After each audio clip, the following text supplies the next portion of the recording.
नमस्कार, आप देख रहे हैं उत्तराखंड का बुलेटिन और मैं हूं आपके साथ स्मिता सिंह। बुलेटिन की शुरुआत करेंगे, लेकिन उससे पहले रुक कर लेते इस वक्त की बड़ी और अहम जानकारी की तरफ, जो कि देहरादून से है। इस वक्त की बड़ी और अहम जानकारी आपको बता दें कि देहरादून से देश भर के स्वास्थ्य मंत्री देहरादून में करेंगे शिरकत और 14 से 16 जुलाई तक स्वास्थ्य मंत्रियों के आगमन है। और आपको बता दें, केंद्रीय स्वास्थ्य मंत्री मनसुख मंडाविया भी पहुंचेंगे। शिविर की तैयारियों को लेकर दिया जा रहा है जायजा। स्वास्थ्य मंत्री, आपको बता दें कि वही देश भर से स्वास्थ्य मंत्री देहरादून में करेंगे शिरकत और 14 से 16 जून तक जो है शिरकत करेंगे। केंद्रीय स्वास्थ्य मंत्री मनसुख मंडाविया भी पहुंचेंगे। इस वक्त की बड़ी और अहम जानकारी आपको देहरादून से बता दें कि देश भर से स्वास्थ्य मंत्री देहरादून में करेंगे मंथन, जो कि 14 से 16 जुलाई तक स्वास्थ्य मंत्रियों का आगमन है। और केंद्रीय स्वास्थ्य मंत्री मनसुख मंडाविया भी करेंगे शिरकत और शिविर की तैयारियों को लेकर लिया जा रहा है जायजा।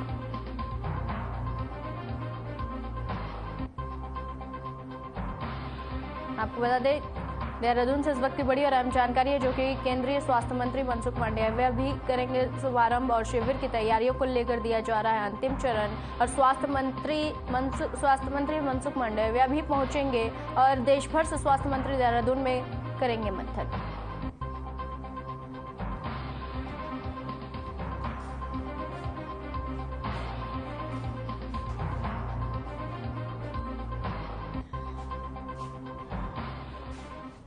बढ़ते अगली खबर की ओर। उत्तराखंड में दिसंबर में इन्वेस्टर समिट का आयोजन किया जाएगा। इसको लेकर कांग्रेस ने सरकार पर कटाक्ष किया है। वहीं नेता प्रतिपक्ष यशपाल ने इन्वेस्टर समिट को फिजूल खर्ची बताया है और कहा है कि इससे धन की बर्बादी होगी। और उन्होंने यह भी कहा कि पूर्व में त्रिवेंद्र रावत सरकार के कार्यकाल के दौरान हुए इन्वेस्टर समिट को लेकर कहा कि निवेशक कहां हैं और उस समिट का क्या हुआ। यशपाल आर्य ने पूर्व मुख्यमंत्री नारायण दत्त तिवारी के कार्यकाल के दौरान हुए कार्यों का और उनके विजन का हवाला देते हुए कहा कि उनके कार्यकाल में देहरादून के सेलाकुई में सिडकुल की स्थापना हुई और हरिद्वार सिडकुल और पंतनगर सिडकुल की स्थापना हुई और उसके बाद लोग यहां निवेश नहीं करना चाहते हैं। यहां निवेश का कोई माहौल नहीं है।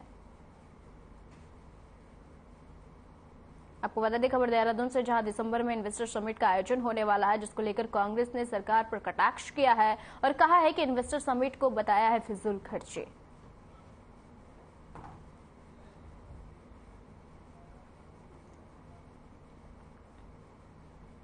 सीएम धामी ने ट्वीट कर पीएम मोदी का आभार व्यक्त किया और उन्होंने लिखा है कि देश के यशस्वी प्रधानमंत्री जी ने उत्तराखंड में उत्पादित होने वाले प्रसिद्ध लंबे दाने के चावलों को अमेरिका के राष्ट्रपति जो बाइडेन को उपहार स्वरूप भेंट किए हैं। आदरणीय प्रधानमंत्री जी का उत्तराखंड के प्रति विश्व लगाव है और आज उन्होंने उत्तराखंड के किसानों और समस्त प्रदेशवासियों को गौरवान्वित महसूस कराते हुए देश भूमि में उत्पादित चावल और उत्तराखंड को विश्व पटल पर एक नई पहचान दी है। समस्त प्रदेशवासियों की ओर से कोटि कोटि आभार आदरणीय प्रधानमंत्री जी को।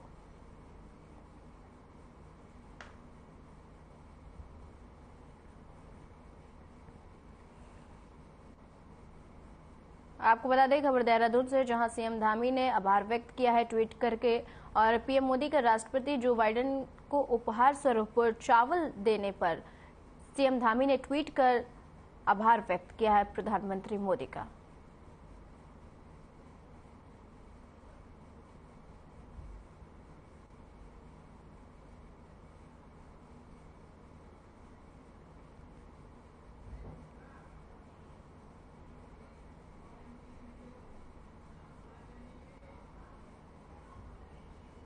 उत्तराखंड कांग्रेस को जल्द ही नया प्रदेश प्रभारी मिल सकता है। कांग्रेस हाईकमान पूरे देश में कांग्रेस संगठन और उनके प्रदेश प्रभारियों के दायित्वों में बदलाव कर रही है और इसी कड़ी में उत्तराखंड में भी प्रदेश प्रभारी देवेंद्र यादव को बदलने जाने की चर्चाएं तेज हो गई है। बता दें कि देवेंद्र यादव को लेकर कांग्रेस संगठन और पार्टी के वरिष्ठ नेताओं के बीच गतिरोध जैसी स्थिति बनी हुई है। प्रदेश अध्यक्ष करण मेहरा इस बदलाव को अपने अधिकार क्षेत्र से बाहर और सामान्य प्रक्रिया बताते हुए इस पर टिप्पणी करने से बचते नजर आए हैं।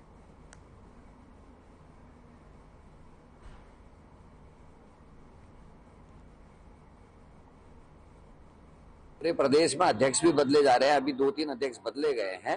उसी तरीके से प्रदेश प्रभारियों की भी शिफ्टिंग होगी। कोई आदमी 8-8 साल 9-9 साल नहीं रहता है। हाईकमान का जो चीज मुख्यमंत्री आप किसी और को सोचते हो, बनता कोई और है। तो जिस चीज में हमारे हाथ में कुछ है ही नहीं उसमें टिप्पणी करके, मैं कह रहा हूँ ना, थोथा चना बाजे घना वाली जो कहावत है उसको लागू नहीं करना चाहता, क्योंकि मेरे हाथ में जो चीज नहीं, मेरा उस बात में टिप्पणी करने का कोई अधिकार नहीं।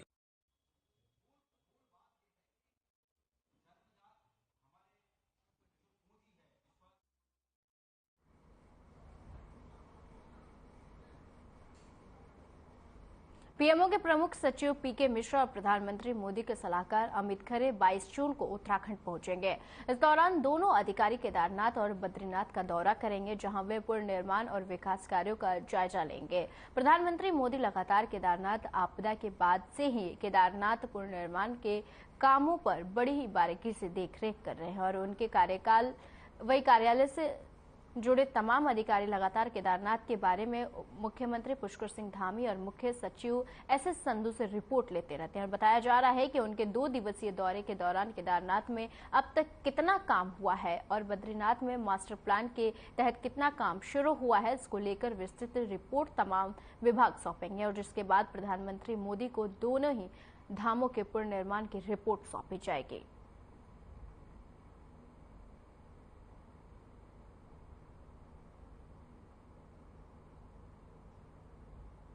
आपको बता दें, खबर देहरादून से है, जो कि केदारनाथ में पुनर्निर्माण और विकास कार्यों को लेकर जायजा लेने के लिए पीएमओ के 2 अधिकारी उत्तराखंड पहुंच रहे हैं और उत्तराखंड पहुंचकर जायजा लेंगे कि काम में कितना तरक्की हुई है और जिसको लेकर रिपोर्ट लेने के बाद प्रधानमंत्री मोदी को सौंपेंगे।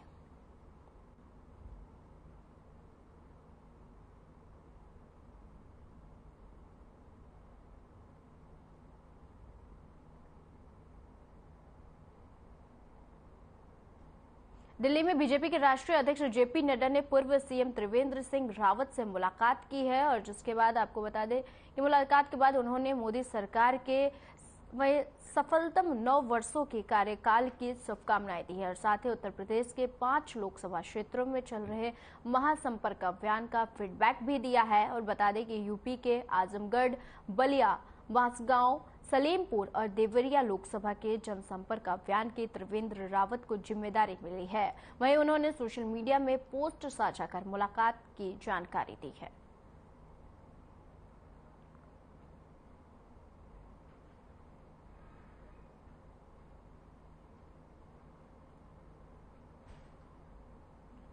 आपको बता दें, खबर देहरादून से है, जहां बीजेपी अध्यक्ष से पूर्व सीएम की मुलाकात हुई है। 9 वर्षों के कार्यकाल के शुभकामनाएं देते हुए आपको बता दें महासंपर्क अभियान का फीडबैक भी दिया है इस दौरान, मुलाकात के दौरान, और बीजेपी अध्यक्ष से पूर्व सीएम की मुलाकात हुई है।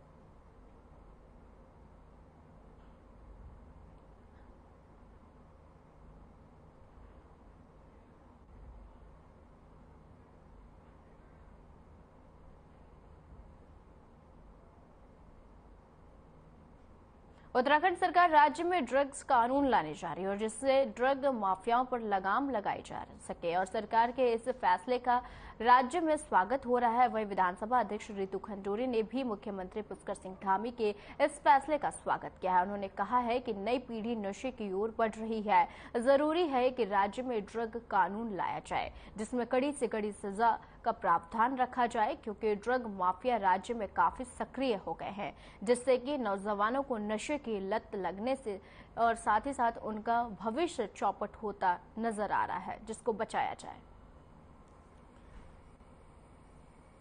आपको बता दें, खबर देहरादून से, जो कि ड्रग कानून लाने को लेकर सरकार से अनुमति मांगी गई है और सरकार, आपको बता दें कि ड्रग्स माफियाओं पर लगाम लगाने को भी तैयारी की जा रही है। रितु खंडूरी ने इस फैसले का स्वागत किया है।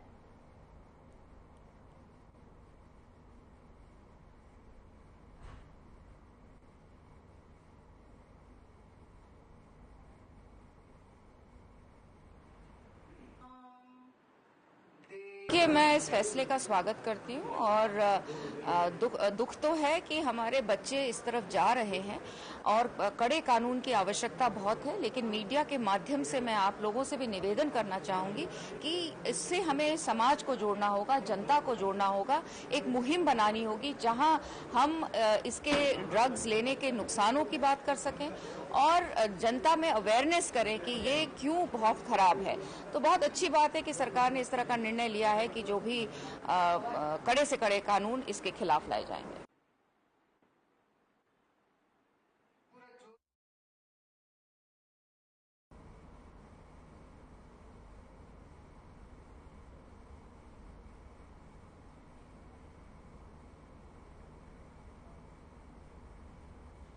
खबर रुद्रप्रयाग से है, जहां गरुड़चट्टी और रामबड़ा के बीच नदी में फंसे मध्य प्रदेश से आए तीर्थ यात्रियों को एसडीआरएफ ने रेस्क्यू कर सकुशल बाहर निकाला है। और जानकारी मिलने के बाद एसडीआरएफ की टीम ने त्वरित कार्रवाई की है और रात्रि के घनघोर अंधेरे में अत्यंत विषम परिस्थितियों का सामना कर रेस्क्यू टीम ने चारों यात्रियों को खोज निकाला है।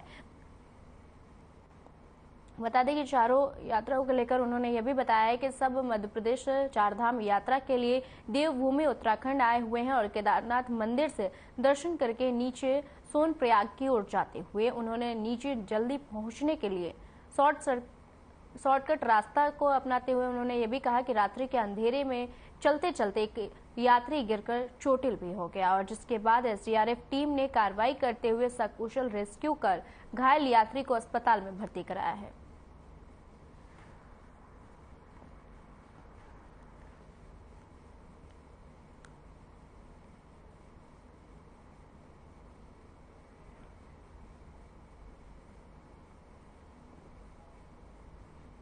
उत्तराखंड में दिसंबर के महीने में इन्वेस्टर समिट का आयोजन किया जाएगा और प्रधानमंत्री से इसके लिए समय मांगा जा रहा है और संभवतः दिसंबर के दूसरे हफ्ते में इस समिट का आयोजन होगा। इन्वेस्टर समिट के लिए उत्तराखंड सरकार की ओर से तमाम तैयारियां शुरू कर दी गई है और जुलाई के दूसरे हफ्ते से रोड शो का भी आयोजन किया जाएगा और देश के कई शहरों में 5 से 6 रोड शो के अलावा दुबई और सिंगापुर में रोड शो का आयोजन किया जाएगा। और सचिव मुख्यमंत्री आर मीनाक्षी सुंदरम ने कहा है कि इन दोनों जगहों पर अधिक संख्या में इन्वेस्टर्स हैं।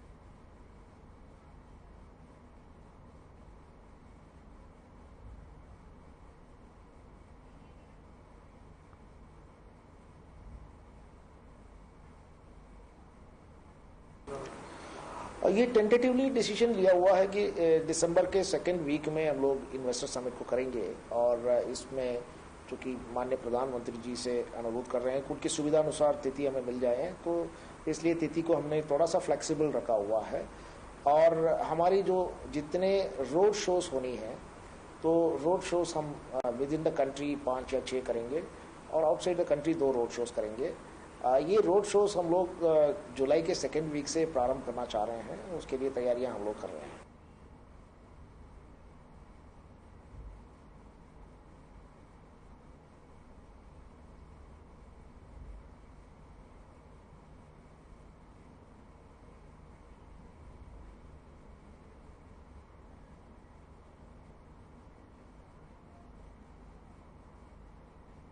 केदारनाथ धाम के गर्भगृह में सोने की प्लेटों को लेकर उठे विवाद के बीच बद्री केदार मंदिर समिति के समर्थन में अखिल भारतीय अखाड़ा परिषद भी आ गया है और अखाड़ा परिषद के अध्यक्ष रविंद्र पुरी महाराज ने एक वीडियो जारी कर बद्री केदार मंदिर समिति ने इस प्रकरण में भी दी गई सफाई का समर्थन करते हुए कहा है कि कुछ लोग षड्यंत्र के तहत इस मामले को बेवजह राजनीतिक कर रहे हैं, जिसको अपनी आदत से बाज नहीं आना है। उन्होंने ये भी कहा कि प्रदेश में चारधाम यात्रा चल रही है और ऐसे में इस तरह का बेवजह मंदिर के नाम पर राजनीति करने से मंदिर की छवि का नुकसान हो सकता है। भगवान के गर्भगृह में किसी महाराष्ट्र के श्रद्धालु के द्वारा श्रवण के जो कार्य कराया गया है उसमें किसी प्रकार का संदेह करना व्यर्थ है। भगवान का जो श्रृंगार हुआ है और जो मंदिर की समिति है पूरी पारदर्शिता से वो काम उन्होंने किया है। फिर भी अगर किसी व्यक्ति को संदेह है, निरर्थक उसको राजनीति का रूप ना दिया जाए। कुछ पार्टी के लोग उसको अनर्थक जो है राजनीतिक रूप दे रहे हैं, ये श्रद्धा का विषय है, राजनीति का नहीं है। और क्योंकि चार धाम की यात्रा चल रही है, इस प्रकार के सिगुफे जो लोग छोड़ रहे हैं मैं उनकी निंदा करता हूं। भक्तों की भावनाओं को आहत ना करें, क्योंकि हिंदू धर्म का उत्तर भारत का सबसे बड़ा भगवान शिव का ज्योतिर्लिंग है केदारनाथ। और पहले भी कई बार इस प्रकार की जो लोग बातें करते हैं उसका प्रत्यक्ष प्रमाण भगवान केदारनाथ ने अपना उग्र रूप दिखाकर किया है। इसलिए श्रद्धा के साथ खिलवाड़ करने का जो चेष्टा कर रहे हैं वो गलत है और इस प्रकार के कार्यों से उनको बचना चाहिए। उत्तराखंड के मुख्यमंत्री पुष्कर सिंह धामी अपने तय कार्यक्रम के अनुसार चंपावत के देवी गुरा में मां बारावी मंदिर में आयोजित विश्व कल्याण महायज्ञ प्रतिभाग करने देवी गुरा पहुंचे और मुख्यमंत्री हेलीकॉप्टर से जीआईसी देवी गुरा में बने हेलीपैड पर पहुंचे और जहां एकत्रित बीजेपी कार्यकर्ताओं ने मुख्यमंत्री धामी का गर्मजोशी से स्वागत कर अभिनंदन किया। मुख्यमंत्री धामी ने हेलीपैड पर एकत्र कार्यकर्ताओं एवं आम जनमानस के जनसैलाब को देखते हुए हेलीपैड से देवी गुरा मंदिर के लिए पैदल निकले और इसके बाद आपको बता दें कि मंदिर में जाकर माता बाराही के दर्शन किए और जिसके बाद मंदिर परिसर में आयोजित हो रहे 5 दिवसीय विश्व कल्याण महायज्ञ में मुख्यमंत्री ने प्रतिभाग किया और इसी बीच मुख्यमंत्री ने कहा कि उनकी सरकार लगातार महिलाओं के हित के लिए बेहतर कार्य कर रही है। साथ ही प्रदेश में हुए अतिक्रमण पर कड़ी कार्रवाई करते हुए सीएम धामी ने कहा कि बीजेपी कार्यकर्ताओं ने बहुत ही अच्छे से स्वागत किया है, जिसको लेकर आभार भी व्यक्त किए।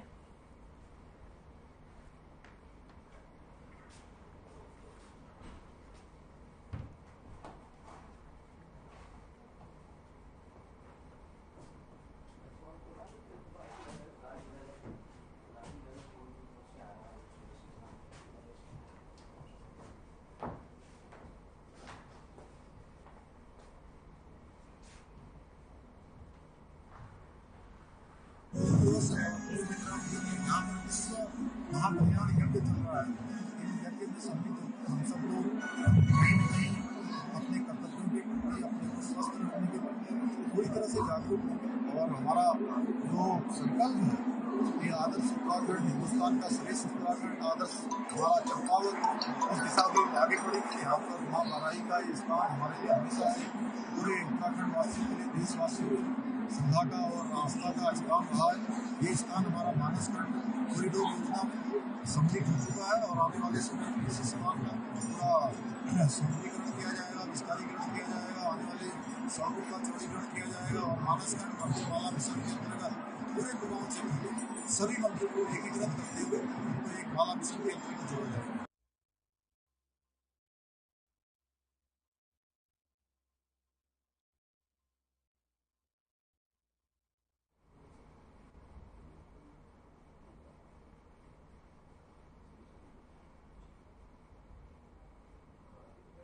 दो 2024 के लोकसभा चुनाव की तैयारियां में जुटे पूर्व मुख्यमंत्री हरीश रावत ने साफ कर दिया है कि वो लोकसभा चुनाव लड़ेंगे और जहां से पार्टी कहेगी वो लोकसभा सीट से वह चुनाव लड़ेंगे। अपनी खुद की पसंदीदा लोकसभा सीट क्या होगी, इस पर हरीश रावत का कहना है कि एक समय बाद अपनी पसंद गौण रखनी पड़ती है और पार्टी की आज्ञा ज्यादा माननी पड़ती है। और वहीं हरीश रावत ने दावा किया है कि आगामी चुनाव में कांग्रेस भारी बहुमत से जीत दर्ज करेगी। क्षेत्र हमारे क्षेत्र हैं जहां कांग्रेस लड़ेगी, कांग्रेस का झंडा थाम के हरीश रावत खड़ा रहे। देखिए, थोड़ा सा कठिन चुनौतियों को कम ले पाऊंगा। जहां जहां मुझे लगेगा कि शरीर के हिसाब से ठीक है वहां कुछ ज्यादा दिखाई दूंगा, लेकिन मेरी सेवाएं जहां उपयोगी समझी जाएंगी वहां हाजिर रहेंगी। प्रदेश कांग्रेस जहां भी उपयोग करना चाहेगी हरीश रावत हाजिर रहेंगे।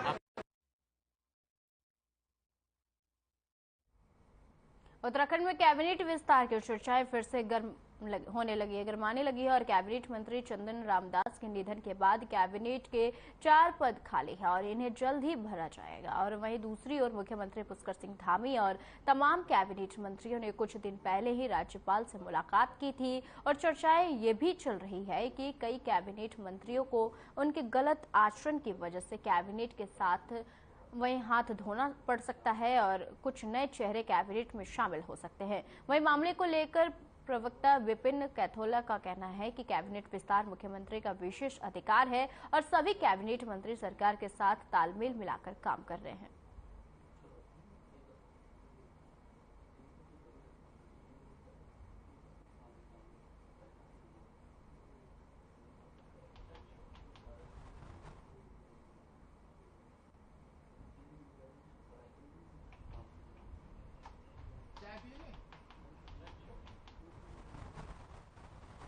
सब सरकार बेहतर ढंग से काम कर रही है। कैबिनेट रोज नए फैसले लेती है। जब भी कैबिनेट की बैठक होती है, उत्तराखंड के विकास के लिए, उत्तराखंड के जनता के सरोकारों के लिए, उत्तराखंड के लोगों के बेहतरी के लिए हम सब हमारी कैबिनेट फैसला लेती है। निश्चित रूप से सारे कैबिनेट मंत्री बेहतर ढंग से अपने अपने विभागों में काम कर रहे हैं।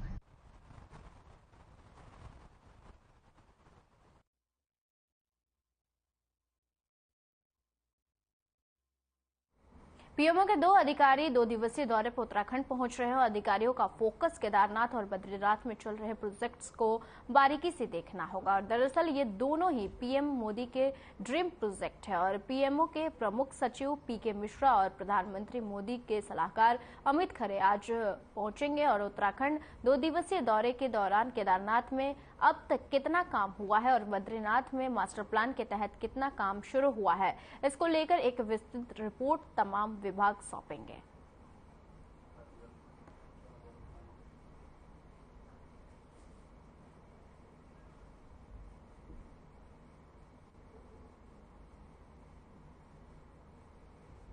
आपको बता दें खबर देहरादून से है, जो कि केदारनाथ और बद्रीनाथ की जांच होगी और दौरे पर पीएमओ के 2 अधिकारी हैं उत्तराखंड के और आज उत्तराखंड पहुंचेंगे, जो कि प्रोजेक्ट की बारीकी से जांच करेंगे। उत्तराखंड बुलेटिन में फिलहाल के लिए इतना ही। मुझे दीजिए इजाजत। नमस्कार।